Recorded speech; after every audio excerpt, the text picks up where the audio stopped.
Phil's here to talk to us about a big win at the weekend for Katie Taylor, because there was some doubt in the build-up whether or not she was actually going to be able to step up the weight and just maintain the level of dominance that she's had, because obviously bigger puncher, bigger fighter, she's up against, and we can see in the aftermath more damage done. Yeah, and she fought exactly how she had to fight. She stayed out of danger, she stayed out of trouble. This is what happened when she went up against Delphine Pursoon, a much bigger opponent herself.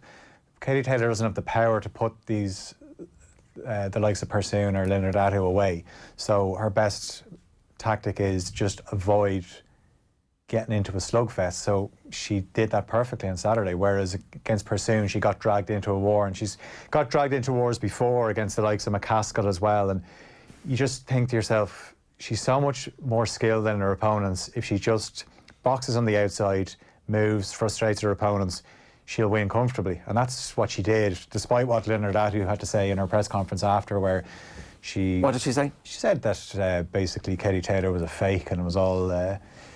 Eddie Hearn is effectively like somebody from WWE, you know, but when I watched it, I had it scored like 97-93. Two of the judges actually had it that way, and another judge gave it 96-94. So there was a few rounds where Linardatou caught her a few times, but it never went toe to toe, and that was she caught her in the second round. That's where the eyes started to swell up. So a full fight fought with a closed eye effectively is, that's kind of warrior status. Yeah, absolutely. And you saw with Linardatou, she was swinging, especially in the last round. She was trying to walk Katie down, but she couldn't, because Katie Taylor's footwork is too good, and she frustrated the hell out of her. And I think that's what she's got to do if she wants to have these fights against the likes of Amanda Serrano, that rematch with Delphine Pursoon, and there's talk of Cecilia Brackhouse, who's even heavier. She's just signed with Matchroom.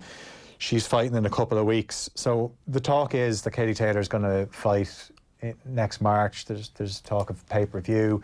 But, you know, just the way she walked into the ring, it wasn't lost on her that she was fighting in a very pro-Manchester crowd. You know, walks into Oasis, Wonderwall, a lot of people there. Obviously, they see Anthony Crolla, but whenever Katie Taylor fights, people are impressed. And, yeah, as I said, going into the fight, I was slightly worried, but I was very satisfied with how she performed, because she learned from the Pursoon fight.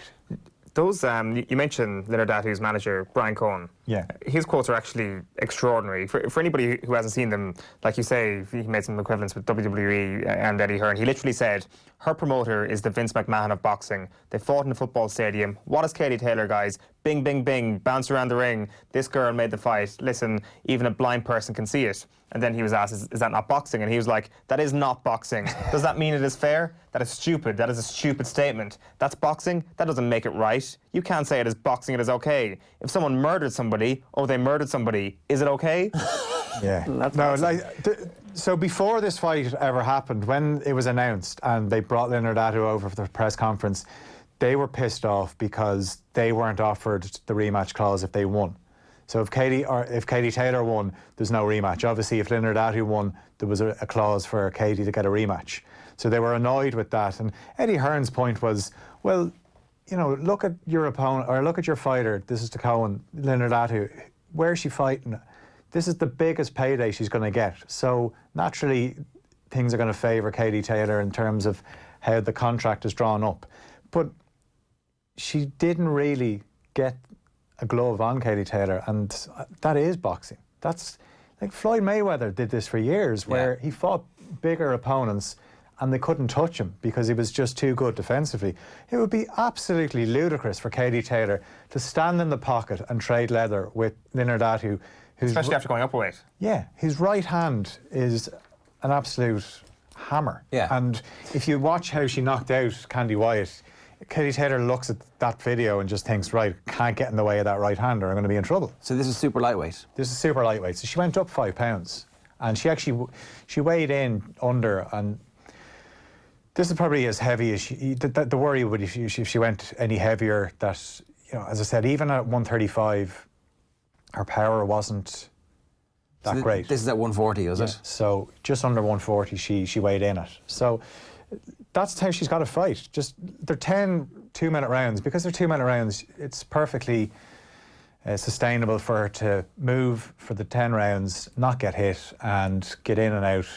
And because of her great amateur pedigree, that it's the perfect style for her. Is this just sour grapes in the aftermath of a defeat from Linardatou's camp, or is this symptomatic of boxing as a whole at the moment, that they view Katie Taylor as the poster child of women's boxing, and she's untouchable and the forces that be will always be on her side? Is that a real view out there at the moment? Yeah, I think there was certainly that feeling from Pursoon after the fight in June. And look, that could have gone either way, that fight. That was definitely one that if Pursoon had won, you could have no complaints. But watching the fight on Saturday, Linardatou should have no complaints because she was outboxed.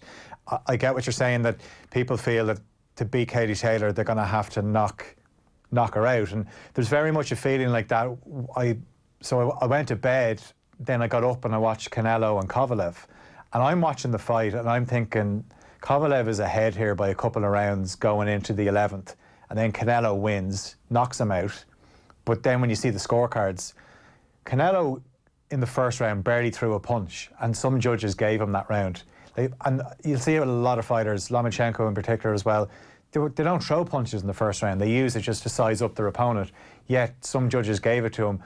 And there's that feeling with Canelo that the only way you're going to beat him is if you knock him out, because he's the champ. And you think back to the first Canelo Triple G fight where I thought that Triple G won the fight, but they gave it to Canelo. And there certainly is, there's the A fighter and the B fighter, and Canelo and Katie Taylor are certainly the A fighters. In terms of purse, do we know, they never release exactly how much she gets for these fights? No. But what are we talking about here? And if there is a pay-per-view, that's like lifetime money? Ah, yeah, I mean, it was quite clear even watching her documentary that when Brian Peters was talking to Katie Taylor, you could see the footage of when they were on the phone, and you know, the money even before the Pursoon fight was starting to become life-changing. So, you know, she's set for life. And as she said after the win on Saturday night, 2019 has been good. You know, she's unified the lightweight division. She's now a 2-weight world champion, only the third Irish boxer to do it after Steve Collins and Carl Frampton. If she starts going pay-per-view, if she gets the Amanda Serrano fight, if she gets the rematch with Pursoon, she is going to have some year in 2020 if she can win all these fights. Yeah, so you would hope maybe at that point she calls it a day, because it's like a brilliant career. Absolutely. Amateur professional. Yeah, like that's it. You want to make sure that she goes out. Look, if she went out now, she's had an unbelievable career. But I think she thinks, do you know what? One last. Well, safe is probably as most more important than going out on a winning note, isn't it? Absolutely, but I think the way she fights, she's going to be okay in terms of she's not. Yeah. If she just sticks to those tactics that she had on Saturday, she's going to beat the rest of them next year as well, I think. All right, Phil, good stuff off the brawl this week coming. Yeah, the two lads were at it. Andy Lee and Ronan Mullen. I was sat at home on my couch on Saturday watching it. When are you coming? It will be in this week, probably Wednesday, Thursday. All right, good stuff. Looking forward to it.